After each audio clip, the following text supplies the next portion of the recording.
So now I'd like to bring to the stage Myra Pasek, the General Counsel of Impossible Foods. How many of you have had an Impossible Foods burger? Wow. And for the rest of you, I think we need to go out and have one. Okay. Hi, I'm really happy to be here and super proud to be here. I'm going to let the video do the talking first, and then I'll try to keep my remarks reasonably short. I grew up eating burgers probably once a week. On Sunday, my family would go out, buy a bunch of burgers, bring them home, and watch a movie on TV. It's such a canonical food. The flavor and aroma and texture and the juiciness and, you know, all of that. But there's this huge dilemma that's posed by the fact that the way that we're producing meat is using a land area bigger than North America, South America, Australia, and Europe combined. The cows living on Earth outweigh every living wild mammal by a factor of 10. Animal farming is using an amount of water that could fill San Francisco Bay every day. So how in the world are we going to do this? There's actually an incredibly simple solution. Give people all the meat that they want, but just produce it from completely non-animal sources. What we had to do was some really, really deep fundamental science to understand, just in molecular terms, all the features of a burger. When you have the experience of the aroma and the flavor of beef in your head, it's just, this can only be one thing, the delicious fresh cooked burger. But if you take those molecules, separate them out one by one, and smell them, 0 of them smell like meat. They smell like caramel and butter, burning match, lilacs, pineapple martini was one of them. You know, there's no meat molecule.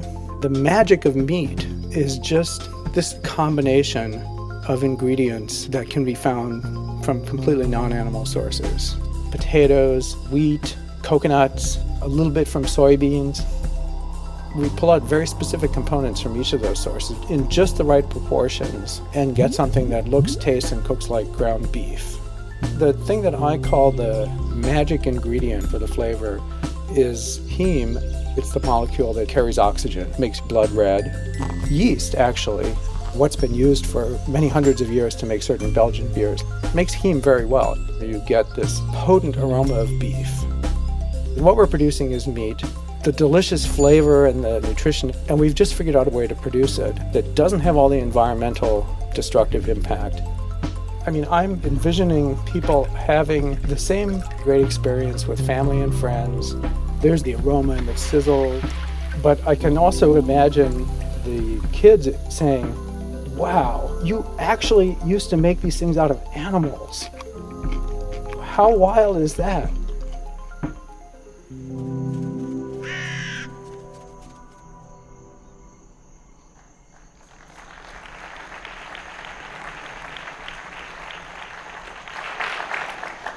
Let me say first that my founder and CEO, Pat Brown, is a genius.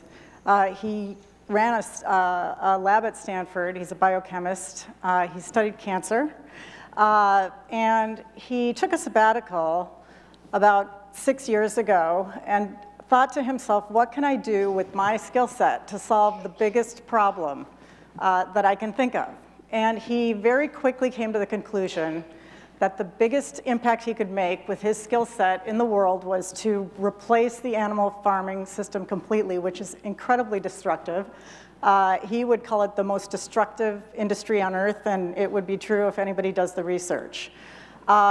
He decided that with his skill set, he could find a way to make a technology that would make meat directly from plants rather than having to use an animal as the method of production in between the plants and the meat. I mean, a cow eats grass, it turns that grass into its body, and we kill its body and we eat that food.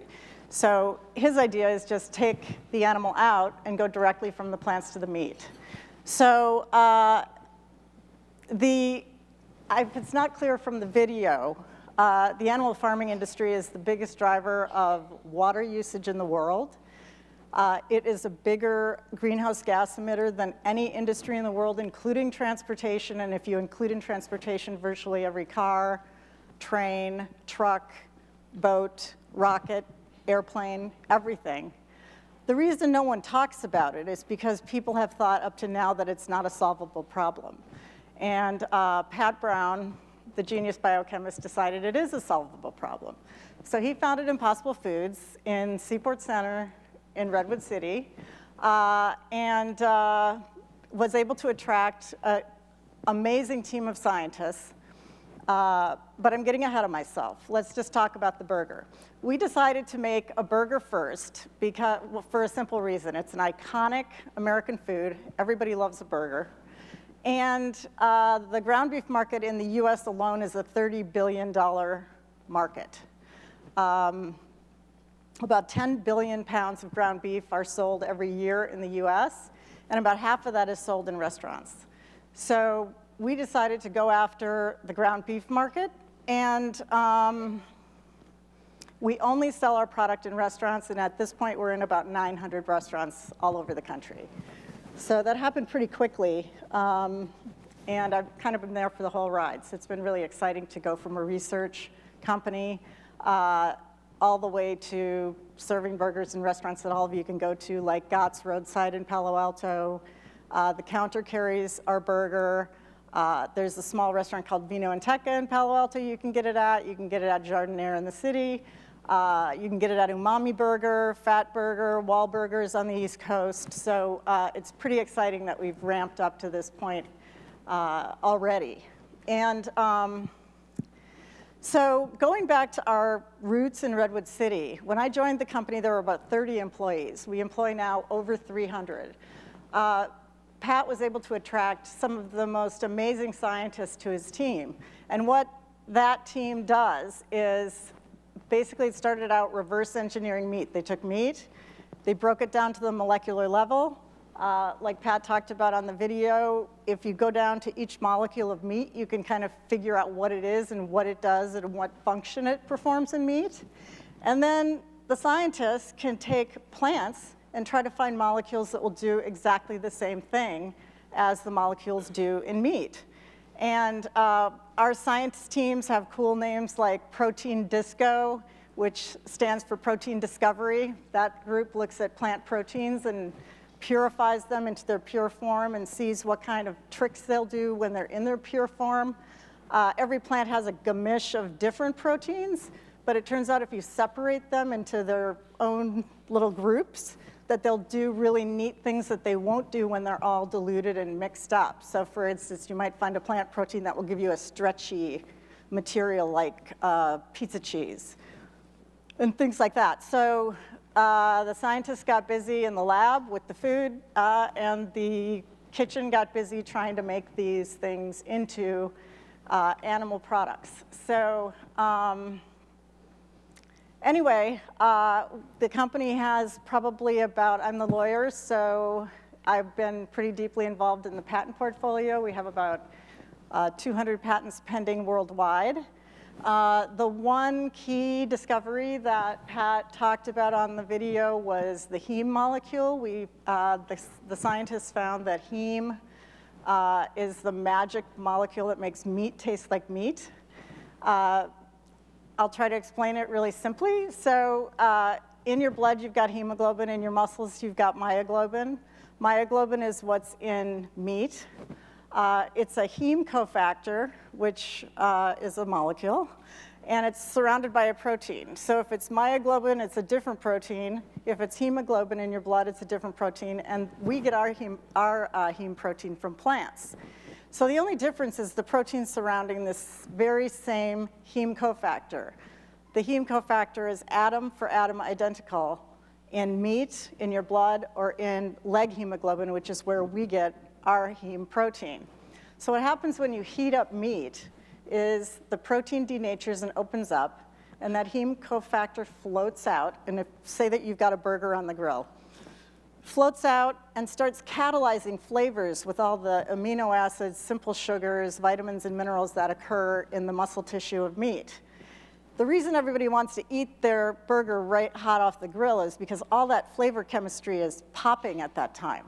If you stuck your hamburger in the fridge and tried to eat it the next day, it would taste like cardboard. So it's that flavor chemistry that really makes the magic of meat. And what Impossible Foods has done, under the leadership of Pat Brown, is recreate that exact same flavor chemistry in a plant-based product. So we took plant-based heme protein. Heme is the stuff of life. You can't live without it. You die. That's why carbon monoxide works to kill people, because it hooks to the heme protein and keeps it from delivering oxygen. So it's a ubiquitous molecule, but we got ours from plants, and basically recreated that flavor chemistry in a 100% plant-based product. It's an incredibly exciting company. I've loved every minute of working there. And as Pat says, we're not done until we've created a substitute for virtually every food currently made by animals. And he says that when we're done, you'll be able to see the impact from outer space of what we've done. One statistic I'm going to leave you with is animal farming currently uses 3/4 of the dry land on Earth between growing food for animals and raising the animals. Again, it's the biggest driver of using water, it's the biggest driver of greenhouse gases, and it's the biggest driver of eliminating wild animals from our planet, because we just keep using more and more land to make food from animals. So if Impossible Foods is successful in making meat eaters love meat from plants as much as they love meat from animals, we can make a big difference. So I'd encourage everybody to go out, give it a try. Give us your feedback at hello@impossiblefoods.com, and we're going all the way.